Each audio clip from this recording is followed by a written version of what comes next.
नमस्कार दोस्तों। गरुड़ पुराण में कहा गया है कि संसार में कोई भी रिश्ता संयोग से नहीं बनता। हर रिश्ता पिछले जन्मों के कर्मों से जुड़ा होता है। लेकिन क्या आपने कभी सोचा है कि एक सास के जीवन में बहू बनकर कौन आती है? क्या वह केवल बेटे की पत्नी होती है या फिर भगवान द्वारा भेजी गई कोई आत्मा? आज की ये कहानी आपको सोचने पर मजबूर कर देगी।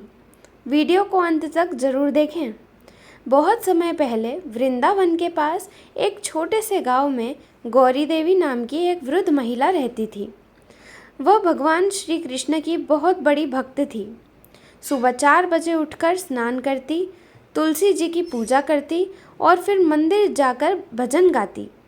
उनका एक ही बेटा था जिसका नाम था माधव। गौरी देवी ने अपने बेटे को बड़े प्रेम से पाला था।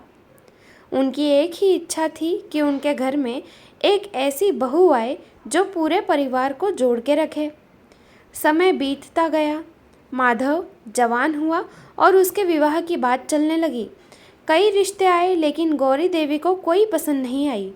एक रात उन्होंने भगवान श्री कृष्ण के सामने हाथ जोड़कर कहा कि ठाकुर जी, मेरे बेटे के लिए ऐसी बहू भेजना जो इस घर को मंदिर बना दे। कुछ दिनों बाद पास के गांव की एक लड़की सीता का रिश्ता आया। सीता सुंदर थी लेकिन उससे भी अधिक सुंदर उसके संस्कार थे। वह रोज भगवान का नाम जपती थी, गरीबों की मदद करती थी, बड़ों का सम्मान करती थी। कि गौरी देवी ने उसे देखा और रिश्ता पक्का कर दिया। जल्द ही माधव और सीता का विवाह हो गया। जब सीता पहली बार अपने ससुराल आई तो उसने सबसे पहले घर के मंदिर में जाकर भगवान को प्रणाम किया। फिर अपनी सास के चरण छुए। गौरी देवी खुश तो हुई लेकिन उनके मन में एक संदेह था। उन्होंने सोचा, आजकल तो सब दिखावा करते हैं, असली स्वभाव तो बाद में पता चलता है। दिन बीतते गए। सीता सुबह सबसे पहले उठती, घर की सफाई करती, तुलसी जी को जल चढ़ाती, फिर अपनी सास के लिए चाय बनाती। वो हर काम मुस्कुरा कर करती थी लेकिन गौरी देवी उसकी परीक्षा लेती रहती थी। कभी बिना वजह डांट देती, कभी छोटी छोटी गलतियां निकालती। सीता सब कुछ शांत मन से सह लेती। एक दिन गौरी देवी ने जानबूझ के पूजा की थाली छिपा दी। फिर बहू से बोली, तुम्हारी लापरवाही के कारण मेरी पूजा नहीं हो पाई। सीता ने सिर झुकाकर कहा, माँ जी, यह मुझसे गलती हुई हो तो मुझे क्षमा कर दीजिए। ये सुनकर भी गौरी देवी का मन नहीं बदला। कुछ दिनों बाद अचानक गौरी देवी बहुत बीमार पड़ गए। डॉक्टरों ने कहा उन्हें पूरी देखभाल की ज़रूरत थी। माधव काम के कारण अक्सर बाहर रहता था, पर अब सारी जिम्मेदारी सीता पर आ गई। सीता दिन भर अपनी सास की सेवा करने लगी। वो समय पर दवा देती, हाथों से खाना खिलाती, रात रात भर जागकर उनकी देखभाल करती। कई बार खुद सोती भी नहीं थी, लेकिन उसने कभी शिकायत नहीं की। एक रात गौरी देवी की आंख खुली। उन्होंने देखा सीता मंदिर के सामने बैठी रो रही है। वह भगवान से प्रार्थना कर रही थी, हे ठाकुर जी, मेरी माँ जी को जल्दी ठीक कर दीजिए, इनके बिना ये घर सूना हो जाएगा। गौरी देवी ये सुनकर स्तब्ध रह गई। उसी रात उन्होंने एक अद्भुत दृश्य देखा। उन्होंने देखा कि भगवान श्री कृष्ण उनके सामने खड़े हैं। उनके चारों ओर दिव्य प्रकाश फैला हुआ है। गौरी देवी भावुक होकर उनके चरणों में गिर पड़ी। भगवान मुस्कुराकर बोले, गौरी, तुम जानना चाहती थी कि बहू बनकर कौन आती है? गौरी देवी ने कहा, हाँ प्रभु।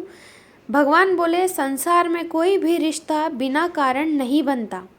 जिस बहू को तुम आज पराया समझती हो वो पिछले जन्म के पुण्यों का फल है। कभी वो तुम्हारी बेटी रही होगी, कभी तुम्हारी माँ रही होगी, कभी तुम्हारी बहन रही होगी और कभी तुम्हारी सेवा करने वाली आत्मा रही होगी। भगवान ने आगे कहा, तुमने मुझसे एक संस्कारी बहू मांगी थी, मैंने तुम्हारी प्रार्थना सुन ली, इसीलिए मैंने सीता को तुम्हारे घर भेजा। वह केवल तुम्हारे बेटे की पत्नी नहीं, वो तुम्हारे जीवन में मेरी ओर से भेजा गया आशीर्वाद है। गौरी देवी की आंखें आंसू बहने लगे। उन्होंने कहा, प्रभु, मुझसे बहुत बड़ी भूल हो गई। भगवान बोले, अभी भी समय है, बहू को बेटी का प्रेम दो, तुम्हारा घर सुख और शांति से भर जाएगा। सुबह हुई। गौरी देवी की आंख खुली। उन्होंने सीता को अपने पास बैठे भगवान का नाम जपते देखा। उन्होंने बहू का हाथ पकड़ लिया। आंखों में आंसू थे। गौरी देवी बोली, बेटी मुझे माफ़ कर दो। मैंने तुम्हें हमेशा पराया समझा, लेकिन आज समझ आया कि बहू बनकर भगवान का आशीर्वाद घर में आता है। सीता भी रो पड़ी। उसने अपनी सास को गले लगा लिया। उस दिन पहली बार दोनों ने माँ बेटी जैसा प्रेम महसूस किया। समय बीतता गया। गौरी देवी स्वस्थ हो गई। घर में सुख शांति और प्रेम का वातावरण बन गया। गांव के लोग कहते थे, ये घर नहीं मंदिर है। दोस्तों, शास्त्रों के अनुसार हर रिश्ता भगवान द्वारा तय किया जाता है।